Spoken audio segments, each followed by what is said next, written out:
What's up, guys? Welcome back to the channel. Just waiting on Drew to get here so we can go hit up Red Mountain. Super excited to do some local motorcycle tracks around here. We'll be getting off here probably in the next 15 minutes.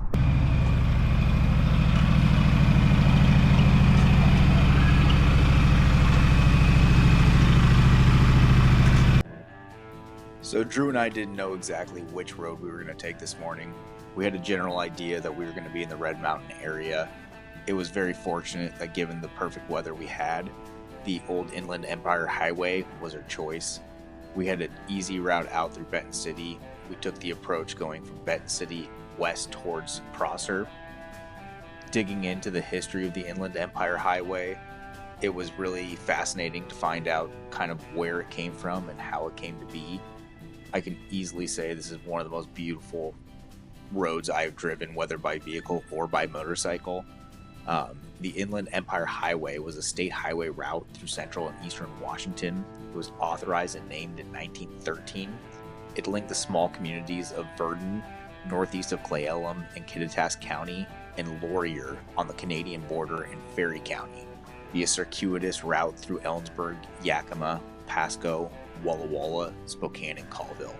By 1915, it was in wide use and one of the state's 7 primary roads. As the highway was improved and new roads constructed, the route changed, but it always retained its original purpose of uniting Yakima, Walla Walla, Spokane, Colville, and most other population centers of central and eastern Washington. In 1923, the state's system of named highway routes was changed to a numbered system, and in the Inland Empire Highway officially became State Road Number 3. The name Inland Empire Highway persisted for a few decades on maps in common use, but by the end of the 1930s, the roads that made up the route were mostly known by the state or federal highway numbers. The old name still lingers in a section of Old Route in Benton County and a brief stretch of US 195 in Spokane. Up until 1910, Washington's few state highways had been built primarily from the standpoint of serving horse-drawn vehicles. But by 1910, automobiles had become sufficiently numerous to constitute a transportation factor that could no longer be overlooked. Auto owners around the state were clamoring for smoother, wider highways.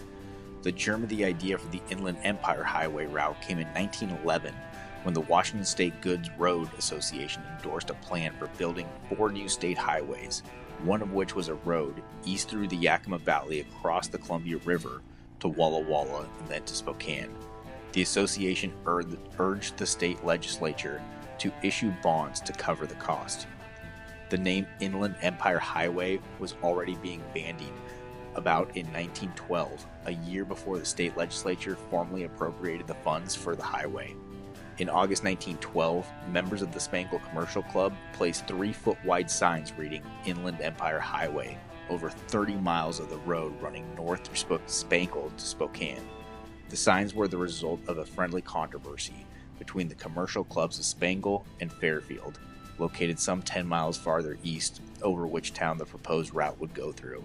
Spangle intended to steal a march on Fairfield with the signs Spangle Boosters. Spangle would eventually emerge the victor in the friendly contest. The route of the Inland Empire Highway was also a matter of spirited contention in Whitman County. On January 7, 1913, a public meeting of the Good Roads Association of Whitman County and Colfax attracted so many people that the meeting had to be switched from a hotel meeting room to a much larger space in the Whitman County Courthouse. People descended on the meeting from Pullman, Colton, Uniontown, La Crosse, Winona, Endicott, Toccoa, St. John, Rosalia, Palouse, and Elberton. The meeting turned into a spirited fight between the delegates from the west side of the county and those from the east. The east side was contingent centered in Pullman, argued that the route should go through Pullman, Garfield, and Palouse. However, this meant that it would miss Colfax and Rosalia, the route favored by the west siders. The association eventually agreed on nothing, except to formally endorse no particular route. By 1913, momentum had built to fund an extensive network of new state highways.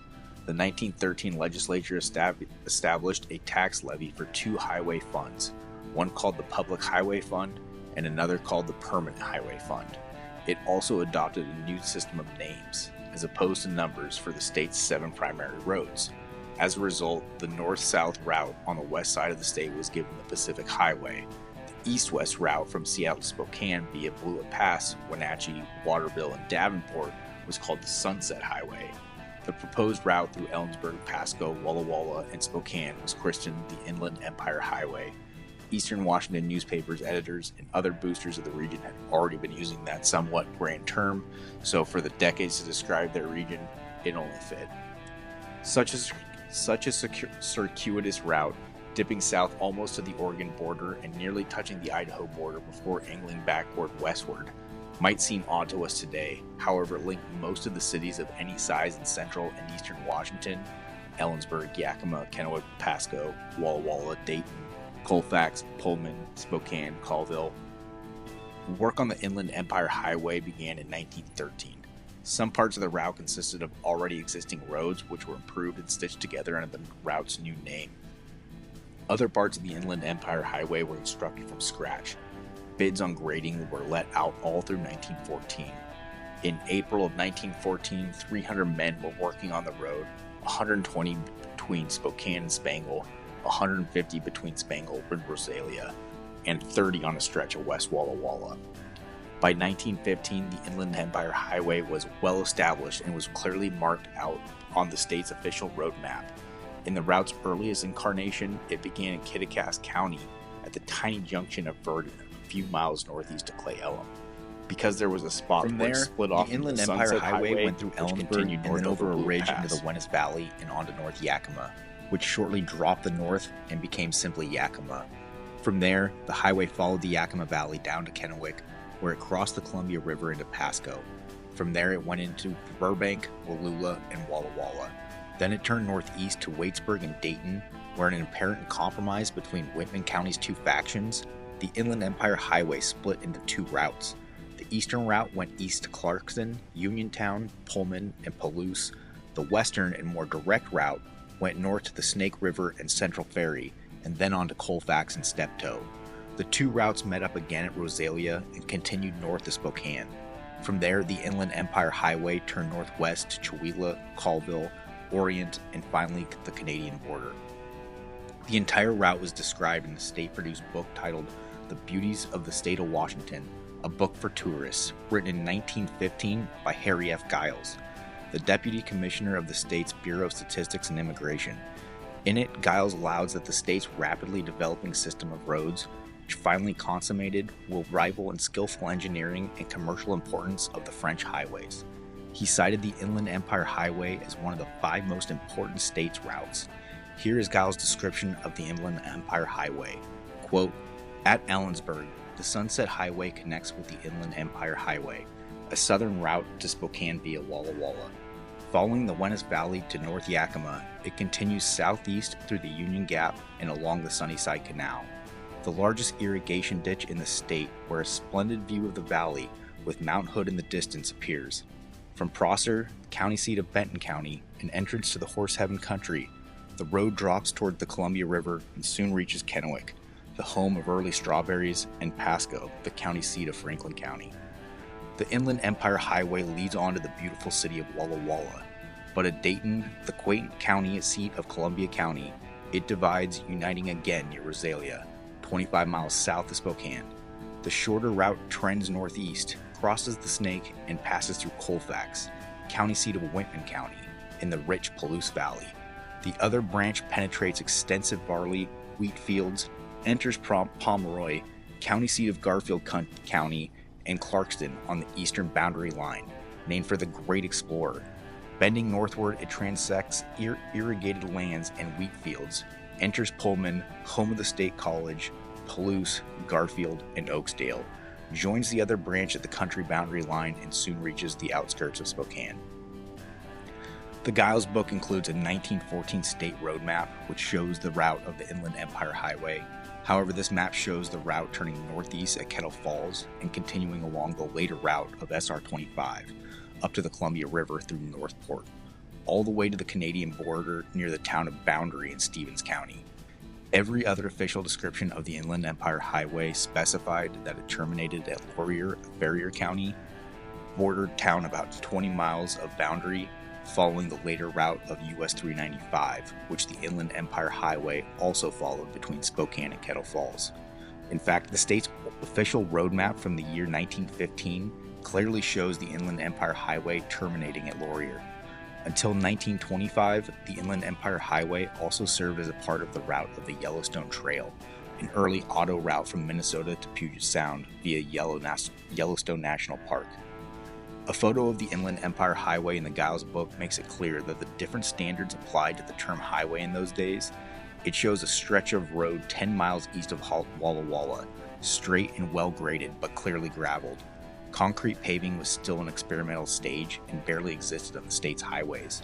Under the state's Permanent Highway Act of 1911, permanent highways were to be surfaced with macadam, stone, gravel, or other durable material.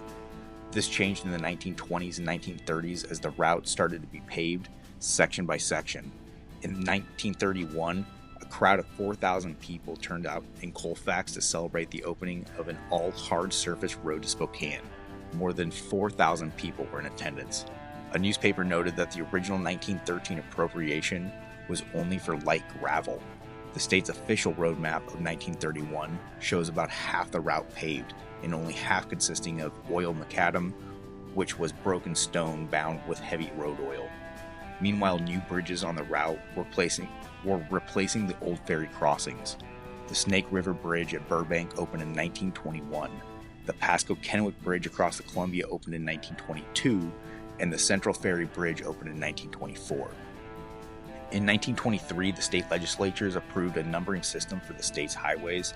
The Inland Empire Highway, except for the portion of the eastern route between Pullman and Rosalia, became State Road Number 3. Maps began to drop the name Inland Empire Highway in favor of the more concise 3, but people continued to use the names Inland Empire Highway and State Road Number 3 interchangeably. By 1923, the route also included 3 small spurs of only a few miles each, one of which from Wallula to the Oregon border, one from Walla Walla to the Oregon line, and one from Clarkson to Asotin.